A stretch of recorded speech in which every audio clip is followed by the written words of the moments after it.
How did you think did you handle the arrest of former President Duterte properly?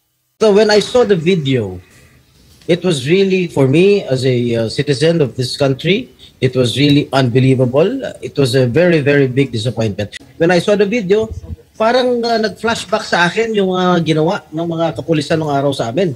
At ang sabi mo, hihilahin ko yan, hihilahin ko yan. Is that what you said, General Torre?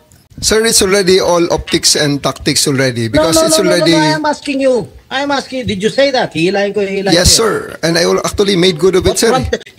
Your statements based on the video may reflect the PNP as an institution. Baka sabihin lahat ng ating mga kababayan, ganyan pala yung mga pulis. Masyadong wala man lang respeto sa matanda, sa isang dating pangulo. Ganon din ang ginawa sa amin eh. Okay, Senator Jinggoy, I believe that Secretary John Vic said that these were untrue, that this was all fake news, that in fact his rights were honored, and in fact they provided an ECG which is above and beyond the usual practice. Yes, Senator Estrada, please. Thank you, Madam Chair.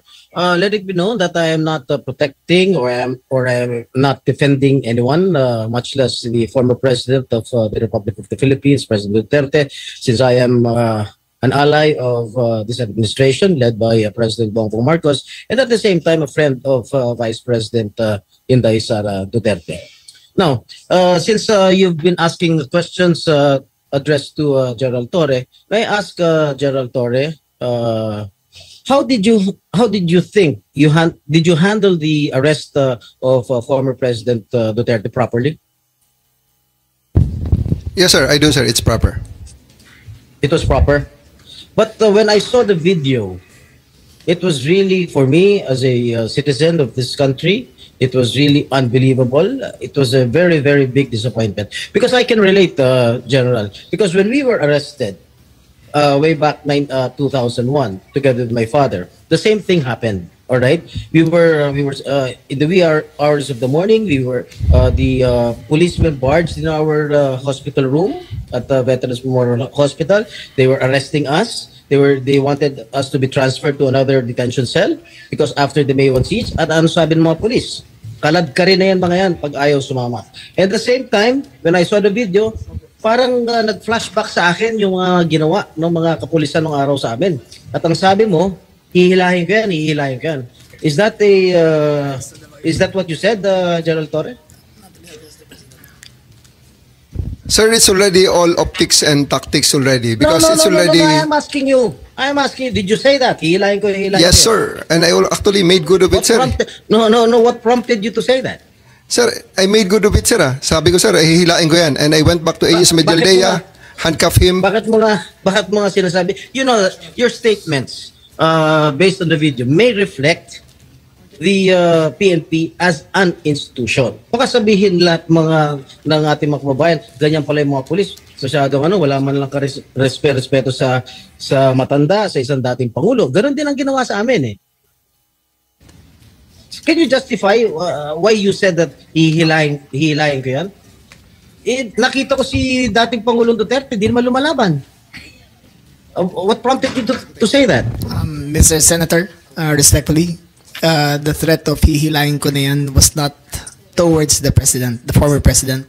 It was ensued after a heated argument between his counsel and General Torre. In no way was the former president threatened with bodily harm.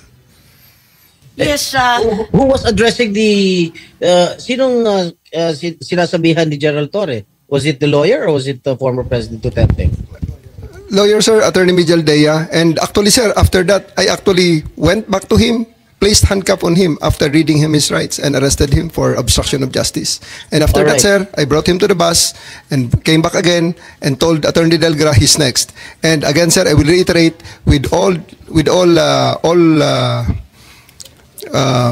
all credits goes to the former president because after he saw that I'm already very, very serious in bringing him to the plane, he said, okay, let's go. And I told Romy, the PSG, to just escort him and he went voluntarily to the bus that brought him to the plane.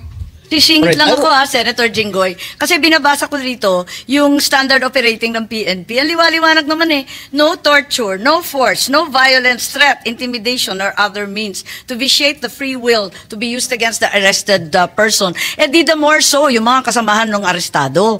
Sabi mo nga, ikaw na nag-admit forcefully. Talagang you used force. Bawal po yun. Ma'am, it is, I placed E.S. Mijaldea under arrest for obstruction of justice. Sabi nga ni Senator Jinggoy, hihilain mo pa. Yes, ma'am.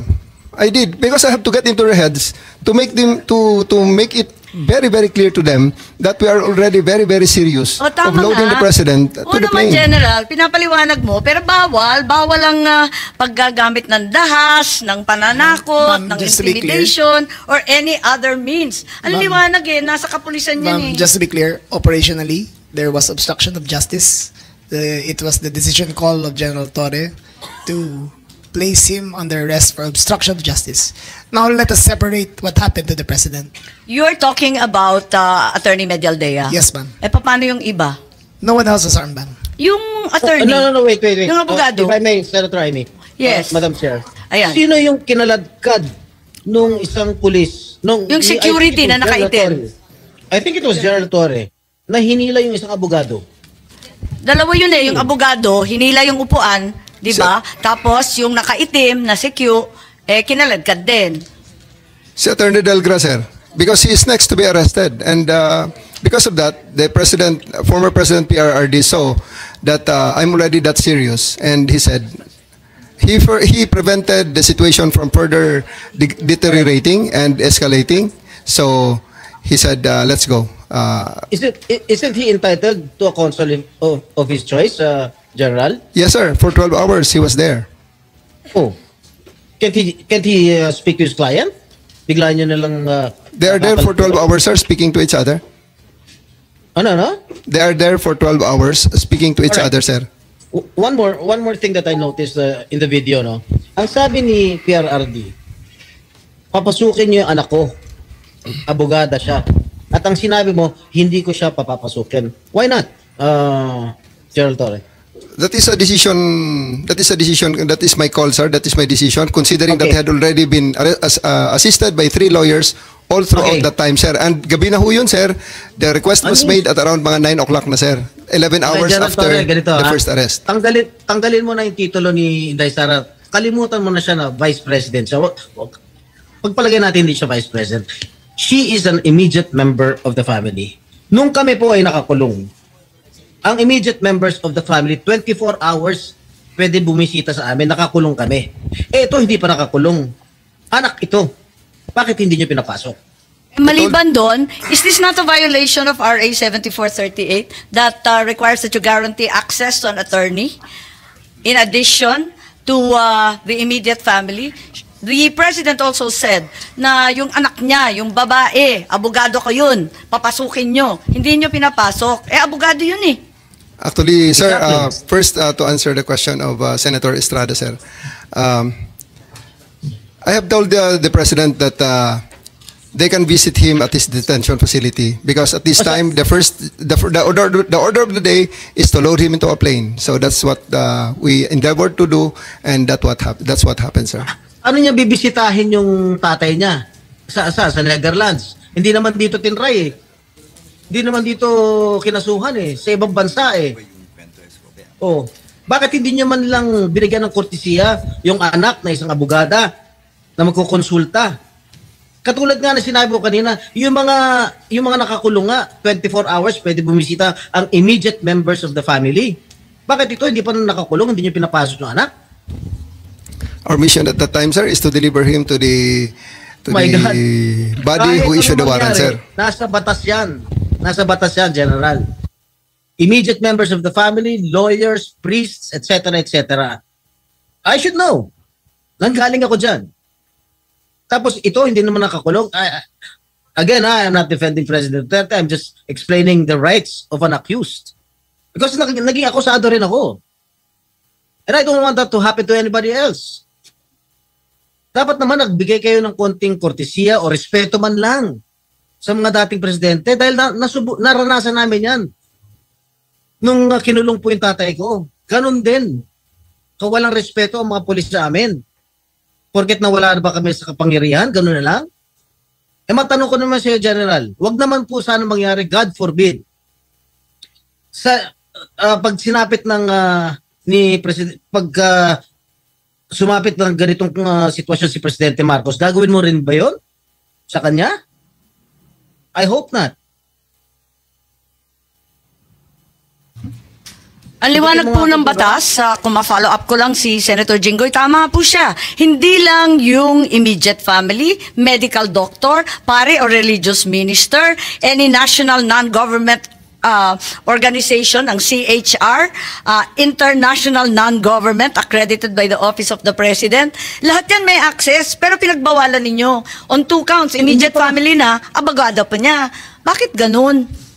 Ma'am, I think that's sub judice. I think we should be wary of many of the things we were mentioning Bakit here. po naging sub judice yun? Ito kasi, habeas corpus po ang petition. So everything about the arrest will be asked by the Supreme Court. Kanina pa natin kung pwede pinag-uusapan yung arresto. Pero I think that we're just passing, parang lumalampas na po tayo sa boundary. Senator Jinggoy, pa? Ang sinasabi ko lang, the manner on how the former president was arrested, because ayoko naman mangyari sa darating na panahon na magkakaroon naman tayo ng ganyan. Sana makapagbigay lang ng korting kortesiya man lang, nakausapin yung mga abogado, pero nakausapin yung mga members ng immediate family niya, sana naman binigyan niya ng pagkakataon. Kaso mo, nung nakiusap si dating Pangulong Duterte na papasukin yung kanyang anak na abogada, tanggalin mo na hindi siya, na vice-presidente siya. Abogada at anak niya, member ng immediate family, sana man lang binigyan niya ng pagkakataon. Makita niya yung tatay niya bago niyo siya isinakay sa plano. Yun lang naman yung sa akin. Masakit. Ako, isang anak na meron din akong tatay na ginanon ninyo. Masakit para sa akin. Pakipaliwanag din. Maraming salamat, Senator Jinggoy.